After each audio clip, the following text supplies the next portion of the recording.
Good morning, and a warm welcome to your show, Sunny Mornings, Ocean Beach. I'm your host, Melissa, and it's Wednesday, February 18th. You'll be interested to know. Today is Ash Wednesday. Communities gather for a gentle ritual of blessing and the marking of ashes on foreheads, inviting quiet reflection and communal care as the season of Lent begins. It is a hopeful time to renew intentions, practice compassion, and celebrate spiritual renewal together with warmth. So now you know. And now, it's time for the Surf Report. Wednesday at Ocean Beach. This morning, it's looking choppy with waves at 8 to 12 feet. Conditions should remain consistent through the day, holding around 8 to 11 feet. Winds are onshore at 15 to 18 miles per hour, tapering slightly later. Expect the wind to stay onshore around 14 to 16 miles per hour through the afternoon.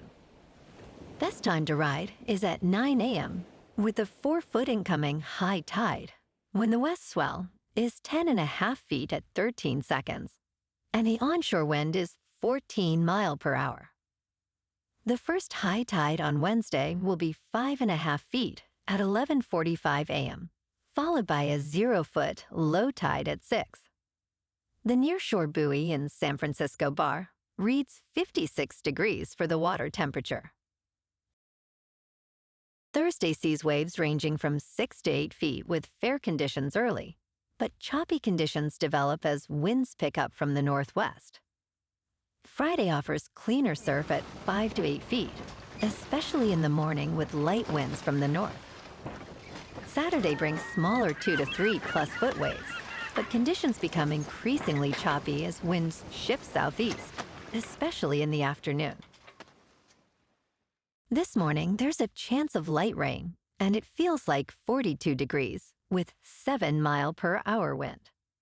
The sunset will take place at 5:52. And it will rise again tomorrow at 6:54.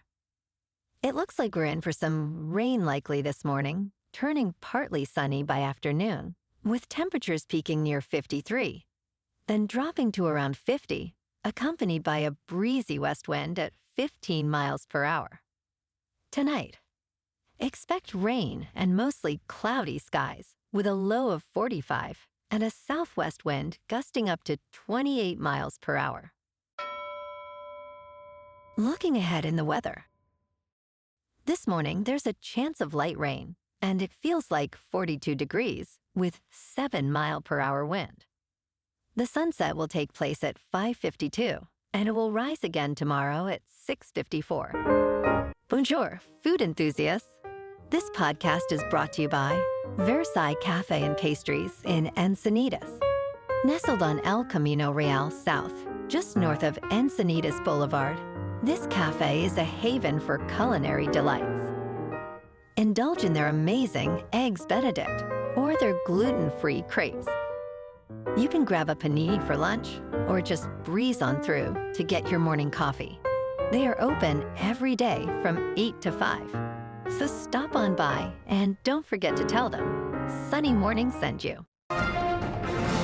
In local news, the major storm system passing through Northern California has resulted in significant road closures across the Bay Area and Sierra Nevada. On Tuesday morning, flooding affected highways in the East Bay and North Bay, and access to Lake Tahoe was cut off due to heavy rain and snow. Golden Gate ferry operations to Angel Island were suspended, while travel to Tiburon was rerouted via bus.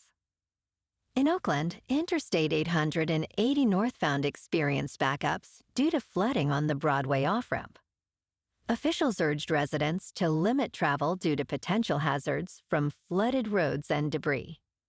The National Weather Service forecasts up to 8 feet of snow in the Sierra, with travel conditions highly discouraged.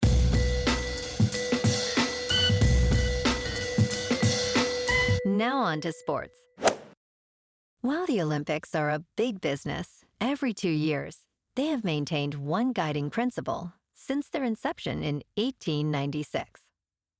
The International Olympic Committee does not compensate athletes directly for their participation or performance.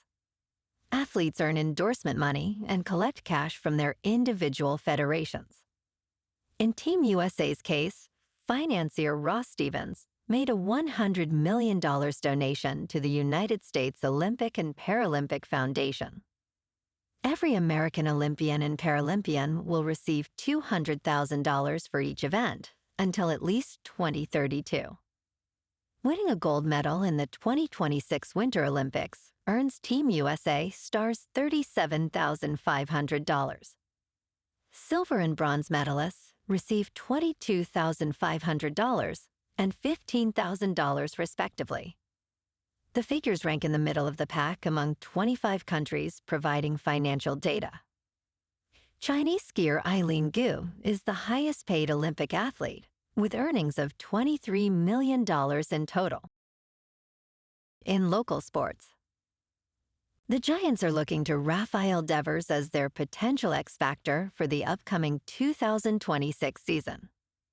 During spring training, Devers showcased his impressive power, hitting towering home runs with ease, much to the delight of fans.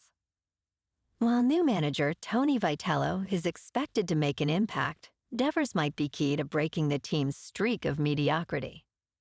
With an average of 33 home runs per season over his 9-year career, he aims to maintain that level while embracing his new role at first base. Devers may not see himself as a leader, but he is committed to helping his teammates succeed. In top news, a mysterious symptom is appearing in some users of GLP-1 medications. Demand for these drugs has skyrocketed, with users more than doubling since 2024. Clinical psychologist Dr. Sarah Lavelle noted that patients report a strange side effect: extreme apathy. She describes this as a missing spark, leading individuals to lose interest in things they once loved. While some patients find relief from binge eating, while others, particularly those with anorexia, may misuse these medications.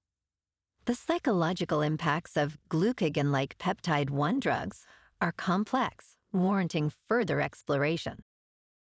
In business news, the Trump administration is supporting prediction market operators, Kalshi and Polymarket, in a significant legal battle against states seeking to ban these platforms. Michael Selig, the recently appointed chairman of the Commodity Futures Trading Commission, stated that the agency will not allow state governments to undermine its jurisdiction. The Commodity Futures Trading Commission currently regulates these markets, enabling them to operate across all 50 states.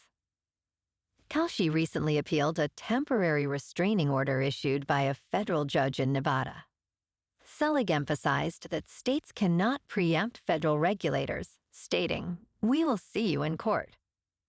In crypto movement, Bitcoin is down 2% to about $67,000. Ethereum is down 1% to just under $2,000. And XRP is down 1% to $1.48. Moving on to a more local vibe. In our community spotlight on health and wellness, we are working with a national Pilates studio to bring you some free classes, so listen up.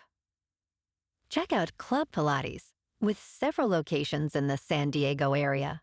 Pilates presents a comprehensive wellness approach, cultivating strength, reducing tension, and elevating mental well-being.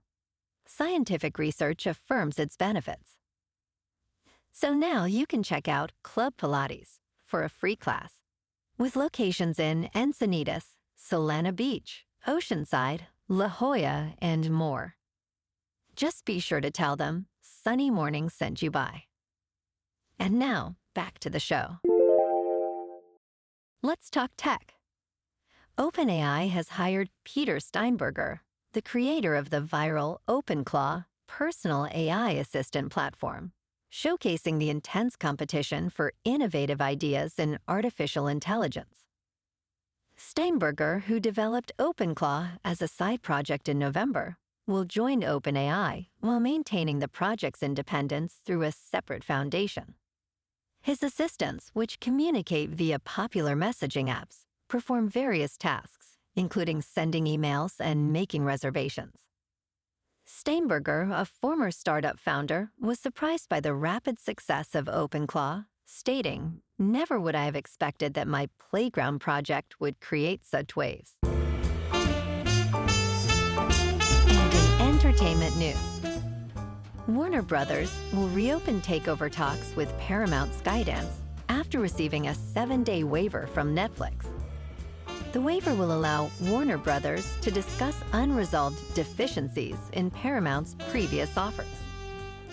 Warner Brothers Discovery now has until Monday to negotiate a possible transaction with Paramount Skydance.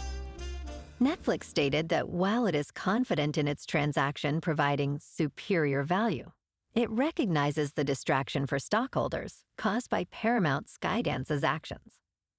Warner Brothers board still recommends unanimously that shareholders vote for the Netflix buyout, valued at $72 billion.